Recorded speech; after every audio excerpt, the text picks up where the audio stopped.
Quando a gente chora vendo um espetáculo, um filme, na verdade a gente está chorando por causa de nós mesmos. Rir é a mesma coisa? A gente, quando ri, está rindo do nosso ridículo, da Eu nossa... acho que a identificação ela é fundamental, né, na comédia. Eu acho assim, não só disso, né? A comédia ela tem tantas possibilidades, né? Mas eu acho que quando você reconhece algum amigo, você reconhece um parente ou uma situação que você já passou, é mais fácil, né, de você ir. Vem cá, tem uma história bem clichê de comediante. Ah, eu era um garoto engraçado. Esse não se aplica a você.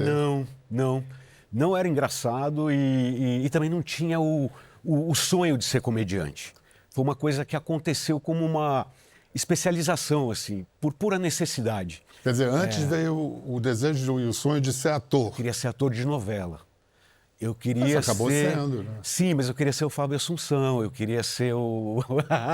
Aí falaram, não, você não é bonito. Tinha alguma coisa diferente no seu espelho, né? Ou então era sua mãe que dizia, você é o menino mais lindo do isso. mundo. Dizia. Não, minha mãe não era muito de passar a mão na minha cabeça, não. Como ator, assim, ela não era... Minha avó mais tiete, assim, mais boazinha. Vó, tal. mãe dela. Mãe dela, é. Mas aí aconteciam umas coisas engraçadas. Eu fazia peças que eu achava que seriam sérias e as pessoas riam. Também um outro clichê isso. Mas eu ficava super bravo, porque eu achava que eu estava fazendo de verdade mesmo. E acontecia da plateia rir. Eu falava, o que está acontecendo? Que estranho. Mas isso é uma característica da boa comédia, você fazer Sim. mortalmente Sim, sério. Sim. Né? Assim, as pessoas... Há aquele dito que diz que as pessoas só acham graça do sofrimento genuíno do ator. Eu acho muito isso da comédia também. A gente costuma chorar, quando a gente chora vendo um espetáculo, um filme, na verdade a gente está chorando por causa de nós mesmos.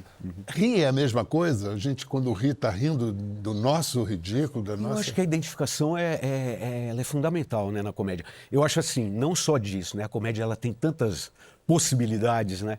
Mas eu acho que quando você reconhece algum amigo, você reconhece um parente ou uma situação que você já passou, é mais fácil, né, de você rir. Você é de que área de São Paulo? De que... Eu nasci no Jardim da Saúde, cresci no Pacaembu, mas já morei no Capão Redondo, entendeu? Entendi, Morei lá um tempo também, fui office boy, tenho essa vivência também dessa gíria. Eu achei muito curiosa a sua ascendência de jogatina.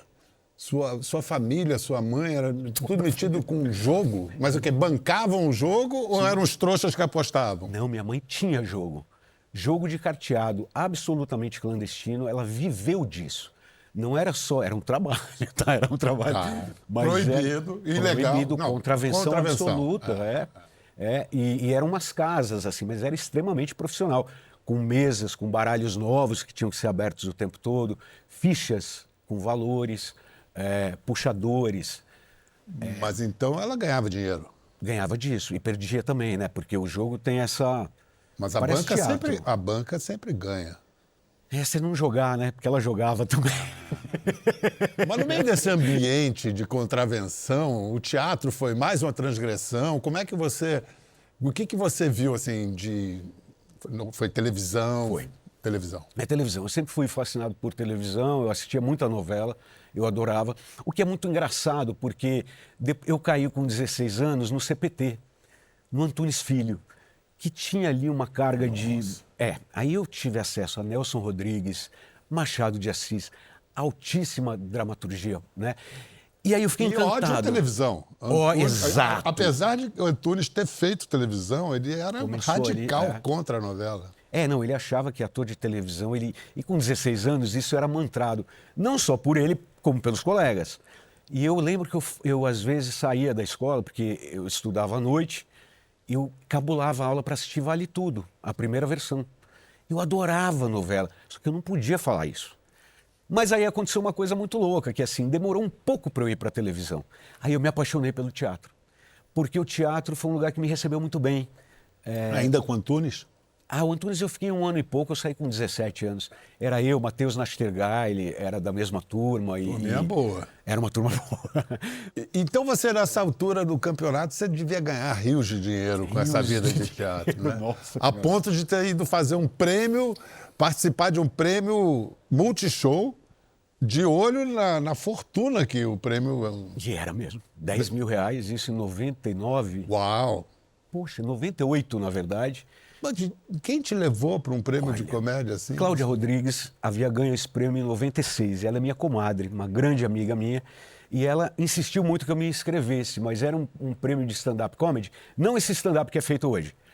Podia ser o comediante sozinho, fazendo qualquer coisa. Cantando uma música, uma imitação, pá. Você foi lá e papou. Cara, mas eu nunca imaginei. Não é falsa modéstia, não é mesmo. Tinha muita gente boa. Qual era o texto? Eu fiz Humano, o corintiano. Ah, tá. Eu peguei um texto do Emílio Boechat, que é um autor de teatro, que eu tinha feito essa peça dele, e depois refiz, depois de um tempo também. Que esse personagem, eu fiz esse personagem sendo humano, que era um bandido, era um serial killer. E aí fiz disso uma comédia, que ele matava todo mundo. Então, aí virou um humor diferente, uma coisa estranha, e eu fui passando de fase e ganhei. Mas foi o seguinte, vocês vão me dar razão, maluco. Eu matei gente assim, ó, por exemplo. Eu matei um velhinho, ficou 20 minutos no caixa eletrônico, maluco. E o grande vencedor da noite de hoje receberá um cheque no valor de 10 mil reais, Marcelo Franco Alves.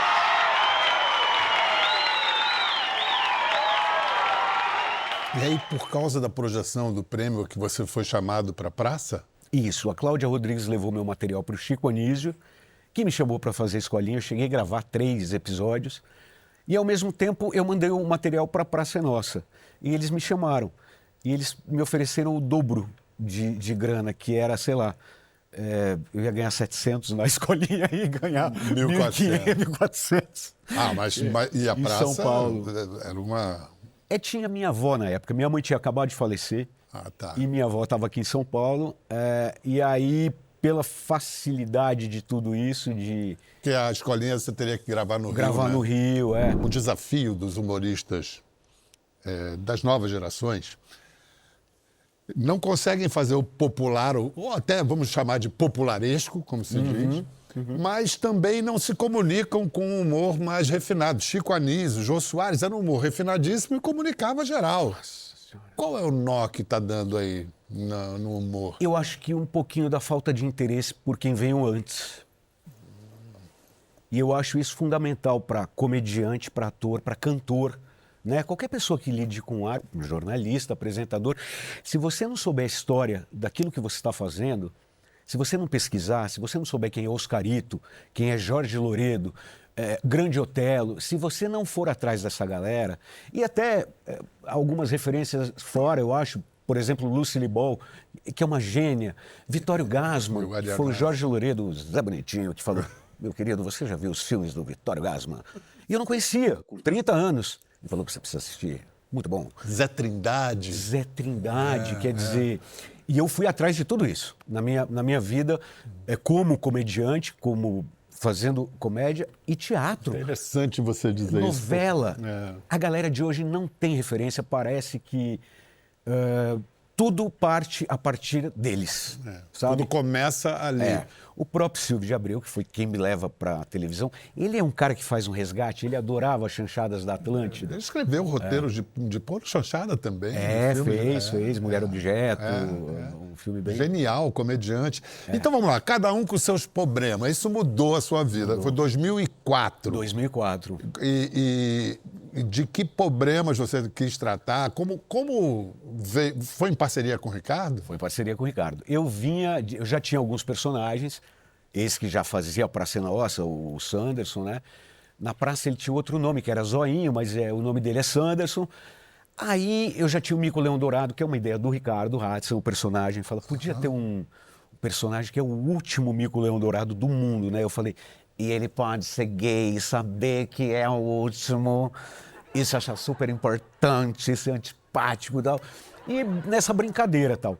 E aí eu tive um processo incrível, que foi o primeiro ano da Terça Insana, que a Grace me abriu esse espaço e me forçou a criar outros textos, porque a Terça ia mudando. Muito era improviso. temático. Muito improviso. Imagina, eu fico lembrando que... Grace Giannucas, gente, uma gênia da comédia. Gênia, uma pessoa generosa, importante. Se eu contar isso, ela é capaz de brigar comigo, mas eu acho que ela sabia. Às vezes eu entrava em cena na terça sem saber o que eu ia dizer. Eu tomava um uísque, pegava o tema e entrava, e era um incrível. Você ia falando escocês fluentemente. Exato. Eu jamais faria isso hoje em dia. Imagina que loucura. Mas... A inconsequência do iniciante. E da falta de compromisso no sentido de era um sucesso, mas não... Era uma coisa coach ali, a gente estava entre amigos e tal. E aí eu fiz um ano de terça, e aí saí. Aí fiquei um ano sem fazer humor, fui fazer um outro espetáculo, dirigido pela Bibi Ferreira, era uma comédia, mas não era humor. Grande Bibi Ferreira. E aí a galera falando, você tem que fazer teu show. Você foi muito bem na terça, as pessoas adoravam os personagens e tal. E aí todo mundo me... E eu tinha medo, porque seriam meus personagens, um texto meu. E aí, Ricardo, você vai dirigir. Ele falou, eu não sou diretor, eu não quero dirigir de jeito nenhum. Aí eu falei, não, você tem que dirigir, porque eu preciso ter essa liberdade. Eu podia ter chamado, já tinha um certo conhecimento, poderia ter chamado um diretor de renome e tal. Eu falei, mas cara, é um rolê tão nosso, porque não foi só do Mico. O Ricardo deu dicas de outros personagens. O Ricardo é aquele cara tímido que fala piada baixinho, e eu, exibido, às vezes faço na mesa, entendeu? Mas eu falo, mas é dele, ele que falou. É o seu ponto. Exato. Vem cá, Ricardo Hatsan já foi muito citado, como num debate político. Agora você pode falar, você foi citado várias vezes. Ricardo, obrigado pela presença, cara. Obrigado eu, Biel. Prazer estar aqui. Os Problemas foi a sua estreia como diretor? Foi minha estreia. O Marcelo me chamou para dirigir. Eu não quis de jeito nenhum, não foi uma surpresa, um susto. Já tinha texto? Não tinha nada. Chamou para dirigir uma peça que não tinha texto. Não, faltava esse detalhe. E eu nunca tinha dirigido, né? Só carro, né? Sei. E daí eu tentei fazer com que o Marcelo chamasse outra pessoa. E ainda bem que ele insistiu, porque, imagina, 20 anos eu teria perdido a bilheteria, o percentual. Essa previdência aí, tranquila. Pois é. Esse cara em cena se transforma? O Marcelo em cena é um parceiro maravilhoso, ele tem um prazer secreto, é uma missão, de me fazer rir em cena. Porque o Marcelo ele tem muito riso frouxo. E eu não, eu sou mais certinho, sabe, concentradinho. Então, isso é sacanagem. É sacanagem, mas ao mesmo tempo é maravilhoso também. Porque o público adora. Adora, e eu aprendi também a ser mais leve no palco, graças a ele. Você faz macaquice mesmo? Faço, improviso, falo coisas, mudo um pouquinho o texto. Mas assim, só quando eu tenho muita... que é uma coisa de afeto, não é uma coisa de falta de caráter. Porque... Toda noite, há 21 anos, 1 milhão de espectadores.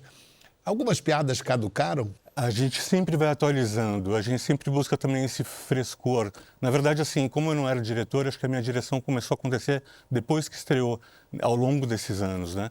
E o Marcelo também sempre teve essa preocupação com o texto, com o que está acontecendo no momento, né? Mas o Ricardo é um diretor incrível nesse sentido, porque ele fica muito atento. Às vezes a gente briga um pouco também.